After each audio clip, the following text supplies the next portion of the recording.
Hey folks, Cool18 here, and welcome to another episode of Let's Play Kerbal Space Program with all the crazy hard mode mods. We are today going to go to Minmus. We've got a couple of missions for doing that sort of thing. It's going to be pretty awesome, and I'm bringing a pretty wacky design with me here. First of all, I will point out that apparently the fact that I don't properly have the fuel lines has registered in the system, so I'm not able to do any staging even if I wanted to. So that's why we got this like crazy amount of excess engines down here. But I think it'll be okay. Delta V stats are a little bit confusing just because we actually have a slightly different setup up top, and I can't really zoom into it. Actually, no, there's a way to zoom in, isn't it? There we go, pan with the middle mouse button. That's the way to do it. Oh, but it won't let me look up. Anyway, that's kind of weird. But, oh, there we go. Wow. Took a while, but we're here. Hey, this is the lander, and it's also, we're bringing with us 2 satellites to try to complete the quest to provide some coverage of Minmus here. So it's always a risk when you're doing these multi-step, multi-role missions that, you know, you're just packing too much into your design. But I tried to make the satellites as light as possible. They're the tiny, I don't know what the diameter is, because this is the 1 1/4. This is the normal diameter. These are the skinny diameter. It's got the, what is it, a spark engine, a tiny little fuel tank. It's got a battery there, which may or may not be sufficient to actually, you know, maintain the dish on the dark side. But dark side of Minmus should be relatively short trip. 2 solar panels, hopefully that is sufficient. I actually don't know. I could check that, couldn't I? I should probably do that before we launch. Let me just drop off to the Space Center here, because there is a spot where you can find the stats. I mean, only bringing like 200 units of energy with me in that battery, plus whatever's in the probe. So I'm actually a little concerned that perhaps that dish can't be run that whole time. It's supposed to, actually, now that I think about it, it really depends on their orbital distance of Minmus. Because Minmus is so tiny, maybe it is going to be perfectly fine. Mostly the question is the solar panels. So let's take a look over here. We've got, which dish is this? The KR7, and then there's the 8s. That's 0.93, 0.92, so these are a little cheaper.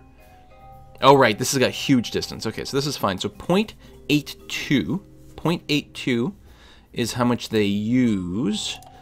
And the solar panels produce 1.6 in full sunlight. Okay, so solar panels are going to have way more than is necessary. That is good. So it mostly comes down to the battery, and hopefully it's just not shadowed too much. So this is it. It's the unoriginally named Lander 1.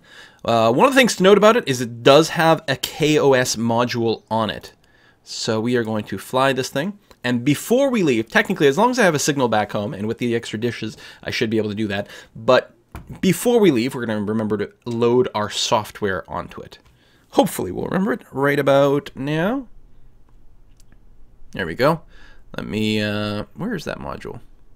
Woo, wobble wobble. That's pleasant. No, that's the heatsink. There it is. Open terminal. We are going to copy lander from 0. There we go. So hopefully you've watched my video where we actually developed this script together, and we will use it to land us on Minmus. So I did put a probe core in the middle thing here so that we can use the flight computer. We are going to start off by locking ourselves vertical. We're going to go to full throttle, and I guess we're going to launch. It's going to decouple and launch 9 engines simultaneously over here for a thrust to weight that's still going to be below 2. Go. Ooh, what is with me in building these overly long rockets that like to topple over a bit at launch? Okay, looks like we're going to be fine. We're not super aerodynamic with the way things are at the top there, so I'm going to try to stop us from getting too draggy and too hot. So just a little north of 200 meters per second, we'll try to pull back on the throttle, at least until we're past 20,000. Once we get to about 100,000 here, I'm going to go ahead, or 100 meters per second, I will go ahead and do my rollover. There we go. We're going to give it a chance to stabilize like so. And then, actually, I'll leave it at 10 degrees for a little while, and then we'll go ahead and complete our, and we'll go into surface prograde for proper actual gravity turning. Lots of life support, we're good there. Apparently, I have some studies I can do, but I'm going to wait until we get back. At some point, we're going to have to actually do those.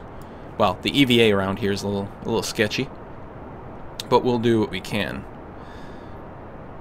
Alright, crossing 5,000. I'm going to go ahead and go to surface prograde, which is the optimal pointing to prevent any sort of, like, flipping over or anything.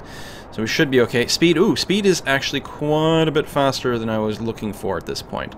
We're definitely going to get some atmospheric drag effects. And we are still... Speed is still increasing at 2/3 throttle, and I'm pretty happy with that. We may end up rolling over a little too aggressively. If need be, I'm going to lock us at 45 degrees by just hitting custom. Once we get sort of around there. Actually, it looks like we're going to be fine.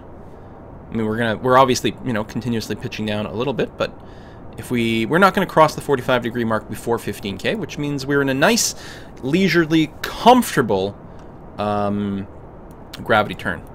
It's feeling very good. Yep. You know, maybe even a little higher up than it needs to be, but when you've got a rocket this long, it's better to be somewhat safe that way. And I'm feeling pretty good. Since this is a manned ship, we've got Lamfair over here piloting for us. We don't have to worry about keeping a continuous connection to the KSC, although we may want to toggle it on from time to time to do some stuff. Yeah, we are still a little bit steep. In fact, our time to Apo is going up a wee bit more than we might like at this point, but overall okay. Speed is continuing to climb, and no atmospheric effects yet. Once we get to about 30,000, I'll go and put on the full throttle. And yeah, we could pitch down a wee bit. You know what, I'll manually go and pitch us down to 45 degrees now, sort of get ahead of the prograde. And I'll probably force it down a little bit more, especially as you cross 30,000. It starts to get thin, and you don't really have to worry about drag effects, especially when you've got sort of this much engine behind you. It's looking pretty good. Let's drop it down to 40. You change the number, then hit the custom button again. Time to Apo is still climbing, and the Apo is pretty high. Actually, I'm going to be very comfortable going right to the horizon relatively soon here. Maybe want to cross about 40,000 just to make sure. I'll tell you what, we'll drop to about 20 degrees. I mean, there's still some atmosphere here, so you don't want to necessarily be too cavalier because you might flip, especially with such a long one, but it's looking okay. I'm going to go to full throttle at this point. Come on. There we go. Oh, 20Z.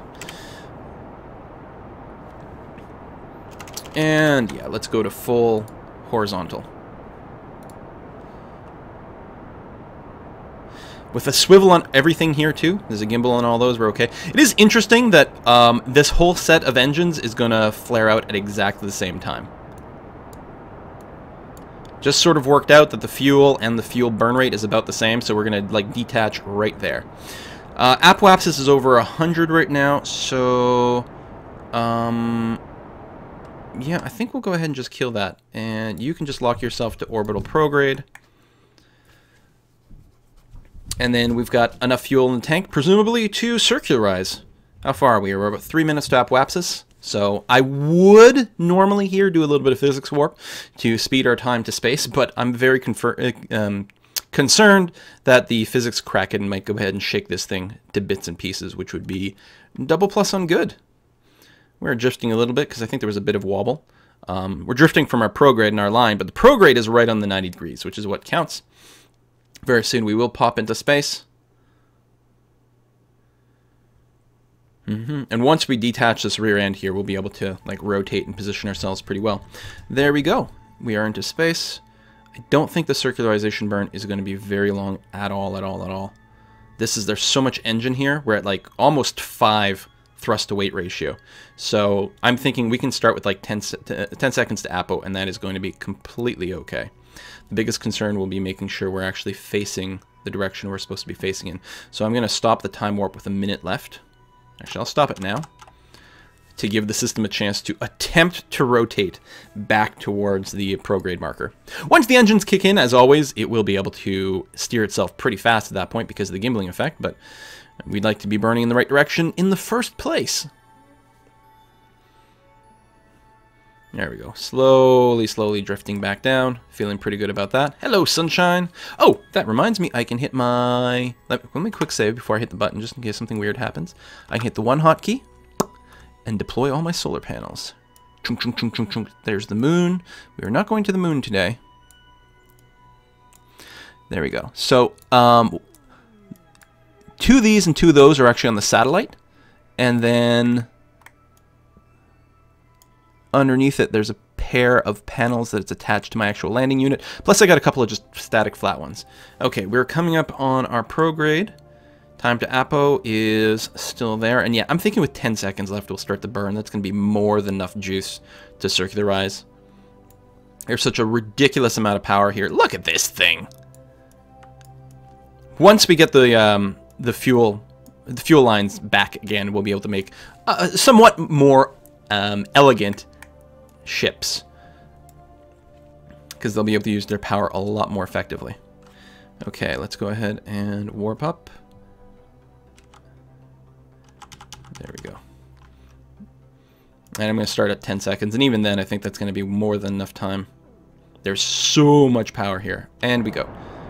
Yeah, time to apoapsis is climbing already, which is a pretty good sign that we burned too early. So let me go ahead and give it a little bit more time here.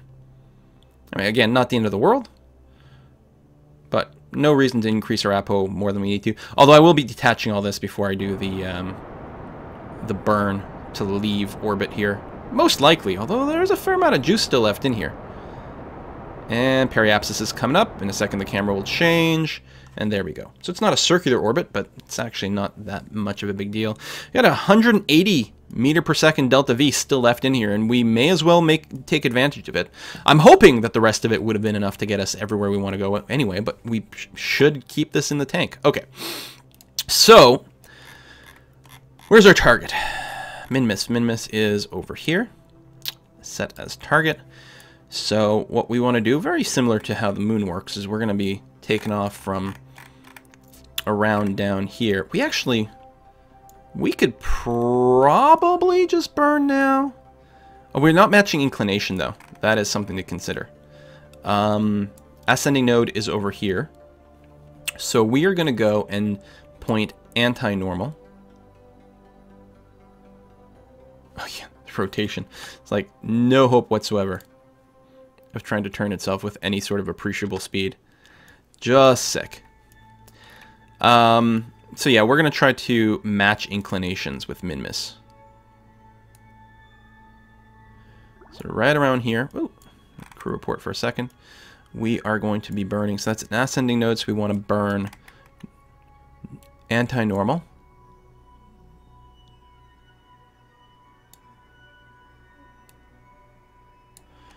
And then if I take this, just drag it over there to try to keep that AN in the middle of this, which is going to be not particularly possible once we give it a little bit more, because a tiny difference makes a, or tiny change makes a big difference.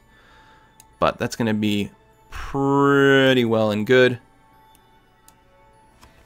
Still 1 degree off. There we go, 0. And is there any way I can move this? Yeah, so it makes basically no difference. But there we go. This maneuver here, wow. Well, I guess we're going to use the rest of our tanks doing that. I could have launched better with, like, at the right angle for min-miss, which would have saved this delta V. Now, the other thing I could do, and I think it would cost me less delta V, is to do this further out. It'll make it a lot harder for me to figure out if I'm doing my first burn properly, though. So what I think I'm going to do is I'm going to sort of split the difference. Once I get to the ascending node, since I am coming around the right way, I'm just going to go ahead and burn everything that's left in the tank here, and then call that good enough. It's not going to be a perfect inclination match, but it'll be pretty good. So I can tell you to warp to the maneuver. Yeah, it's over there. So if I just click past it, warp to next maneuver, good. But before we warp, we always quick save, because every now and again, see, we might be clicking on the wrong thing. Click on the blue line, warp to the maneuver. We are facing the right way. And then, ooh, crew report. And transmit data. No comms device? I know we have lots of comms devices, it's just that we don't have the antenna turned on. Right here. And of course we're still within our network, so this should easily reach. And then if I click on my crew hatch and review the report, transmit, lovely. And we have lots of power, things are great. Okay, I'm supposed to warp. And I want to generally click on the blue line. Tourist trapped debris. Alright, there we go. And you can see my connection here. Just using that to be able to transmit my info back. Very handy. Got lots of food, water, and oxygen. Even if we end up on a crazy return, or worst case scenario, we get stranded on Minmus. We've got enough to hopefully wait for a rescue. Even though the construction time really does add quite a bit to that sort of stuff. Okay. Node in 54 seconds. And the node is close-ish. If we execute here, our send node will end up there. Yeah, pretty good. And estimated burn is 4. Yeah, that's all we have left in the tank. So we're going to burn 2 seconds before we arrive at the node. 7, 6, 5, 4, and I'm going to let the 2 be there for a beat. 2, and go. And I'm just going to drain the tanks.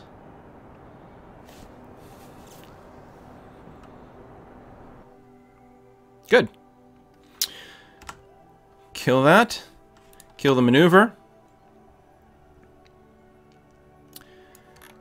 And let me face, well, trying to face anything would be a little bit difficult here. I guess we'll just stage as is. Now, I don't have to actually stage the radial bits. It would look pretty damn badass if I did, but really all I have to do is stage this decoupler here. You know what I'm going to do, though? We're going to quick save, because what I'm about to do is not safe, but it is going to be way more awesome. I'm just going to move this decoupler here. Oh, wait, no, I'm not going to do that. That's right. That is the safety thing, would be to do that. But here I'm going to go ahead and stage. I'm going to release all these guys and break that off. I guess if I knew that, and I did know, but I forgot when I was doing the design, that all this was going to run out at the same time, I didn't need to include the decouplers.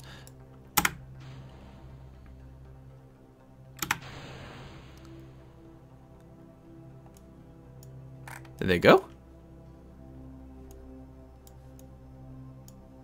They must have.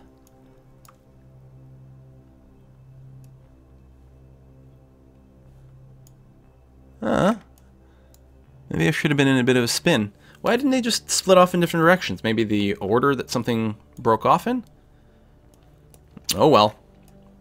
So we've left all that behind. Now we've got this much, much more nimble little device. Okay. We are going to plot our maneuver to Minmus. Minmus is over there. So we're on roughly the right inclination now. And somewhere around here-ish, maybe probably more like here, we're going to start burning prograde. Minmus is a much more difficult encounter than the moon because A, it's quite a bit smaller, which has an impact on it, because there's less gravity to sort of catch you. And the other thing is, ooh, might have been a bit of a moon encounter there. The other thing is because of its inclination, it's a little bit harder to meet. But we are mostly on the same inclination, which is good. So at this point, I should be able to grab the ring and just bring those close enough together. There we go. Somewhere around there. Okay. We do have our flight computer. Let's go ahead and face ourselves to the maneuver direction. So it's going to use 900-ish, 920 delta V. And we have more than that in this current stage, which is good, because actually we're going to have to rely on that stage to get us orbital as well. But it should have plenty of that. And I believe that what's remaining in my actual landing stage, and again, these numbers are a bit confusing, but I think my landing stage will have enough to land and take off from Minmus, because the actual delta V requirements are pretty minimal. You are going to execute the maneuver once we get there. And before I time warp, we'll just quick save and run there.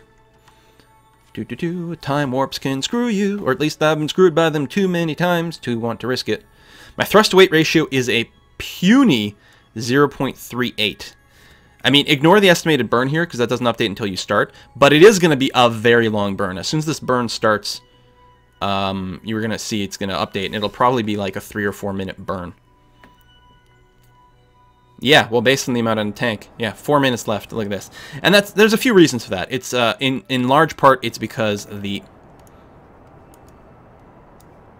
Wow, still not very far. And yeah, the side ones did not detach. Very disappointed. In parts because it's quite heavy, and the Terrier engine, while it's very efficient, you get a lot of delta V, it's not very potent, and as a result, it does take a long time for it to sort of get up to speed. But that's okay. It is a good thing that we put the maneuver node there, because otherwise it might have been a little hard to like start this burn at an appropriate time. And for Minmus, I really do want to plan the maneuver out ahead of time. For the moon, really, you can just strap in and you're fine. In theory, we might be able to see Minmus somewhere ahead right now, I think. Minmus is over there. We're here. Oh, actually, no, it has not yet risen. And normally I would wait for it to rise to start the burn. That's the trick, you see? Is you wait for the moon to rise and then you burn towards it. You can do the same thing with Minmus, but you need better thrust to weight ratio, because as is, I really have to start it while I'm hidden. Alternatively, if I were in a higher orbit, then I think this burn would be a lot shorter, and being higher up, I'd be able to see Minmus a little sooner, and that might work if I was at 200 or 300K instead of 100K. But that would have meant, you know, investing a bit more in the launch. I'm pretty happy with how things are. Of course, you know, we haven't tried landing yet. And whether the landing script that we wrote... You see, I always include the we when something might fail. The landing script we wrote, we're going to find out if it works, A, on Minmus, because I didn't test it on Minmus. I tested around the moon, and with a completely different ship design. Also, now that I think about it, I've made a few updates to that script since we worked on it together, so we'll see how it goes. Actually used a bit more math, and I did the PID in there. I'm not convinced that the PID is actually a winner for this, though. PID controllers, which are sort of a programming technique, work best when there's like a stable condition to work towards. But the ship here is not stable because, one, I continuously change the target speed gradually because I'm now using a formula for it, and two, because your weight changes with the amount of fuel you have. That can definitely, you know, throw a wrench in there. Good God, this is a long burn. Dun, dun, dun, dun, dun, dun, dun. I think we've got enough fuel. It'll be really interesting to see once we detach these little satellites here, if the stats are still as good as I hope they are. Cross my fingers. So the next stage is those two, and presumably this right stats for this. It's interesting it doesn't have any stats for like the later stages, but that's probably just has something to do with the decoupling order, or oh, it's because I'm jettisoning the engine. That's why. So it doesn't include that in there. Yeah, okay. So these stats may be accurate. In fact, they will get better once I decouple these, because right now these are lighting first because, well, maybe I'll need them or whatever, but I'm most likely going to manually decouple these, which should improve my delta V of my remaining ships, so I think we'll be okay. The Minmus should definitely be visible, but it's hard to see because it is small. Can't remember if there's a mod for like distance objects, and I don't remember if I've got it or not, and if that increases visibility or if it's the other way around. I'm not sure. Anyway, we've got a minute and a half left to this burn. I would love to fast forward through it, but this is not the sort of thing you can fast forward through. We're still very much in Kerbal orbit at this point.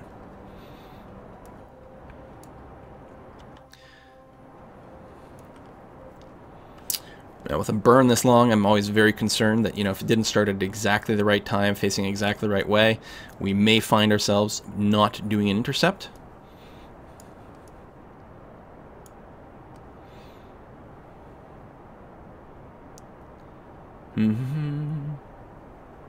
Well, worst case scenario, since this is a manned flight, I can always kill this if something's awry.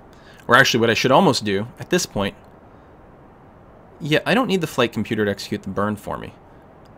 I just need it to hold me relative to the maneuver node, which it is.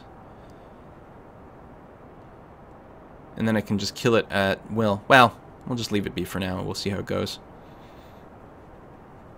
Dun, dun, dun, dun, dun, dun, dun, dun, dun. Wow, such a long freaking burn. It's a relatively fuel efficient one. Well, not as fuel efficient as I would like. I could have used the what's it called? The swivel engine, and that would have probably cut this burn time in half. It's almost as efficient, but it is not quite as efficient. It's also heavier to launch. One of the nice things with the Terrier is not only is it very fuel efficient, it is super, super lightweight.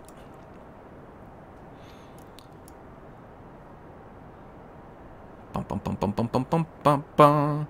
We should see the line turn purple relatively soon. And that's why I'm still thinking, since I didn't really aim this. Yeah, so how do I do this? If I do that, no. If I cancel the maneuver, just tell you to be prograde. There we go.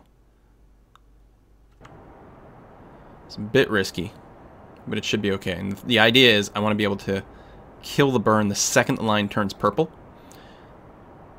And then I can adjust. So when it changes colors, that's when you get your intercept. Okay, whoa! Bit crazy.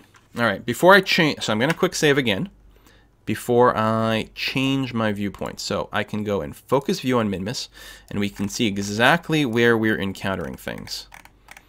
So if I give it just a little tap of shift, oh, we're actually coming the wrong way around. Well, okay. I'm going to call that good enough. I suppose I could have waited a little bit, but by doing this, oh, I want to hit backspace to zoom in. I'm going to wait until my flight is a little further out, and then we can adjust things with a little radial, anti-radial, couple of different ways like that to swing it over. It's not the end of the world if we ended up orbiting Minmus sort of a counterintuitive way. Although it does, well, even then, this is a fine return orbit, actually, as is, if something went wrong. But I think we're going to be okay. So what I'm going to do is we're going to advance forward. We're going to put a cut in here, but the next episode, we're going to let ourselves come out to around here, and then we're going to mess with a couple ideas. I could start pulling the maneuver nodes now, but I want to wait until we're out there just to make sure that everything is hunky-dory and solid. Life support still looking good. Electric charge is fantabulous. We still have a fair amount of delta V in this stage. I do have to remember this stage's delta V is responsible for placing us in orbit around Minmus. I'll probably aim for initially like just the least burn possible to get into a very, very high orbit to deploy my satellites. And then we'll go and move on from there. We'll see. Yeah. All right. Well, I guess we're going to wrap this up. Thank you very much for watching another episode of Let's Play Kerbal Space Program, and I'll see you guys next time. Bye-bye.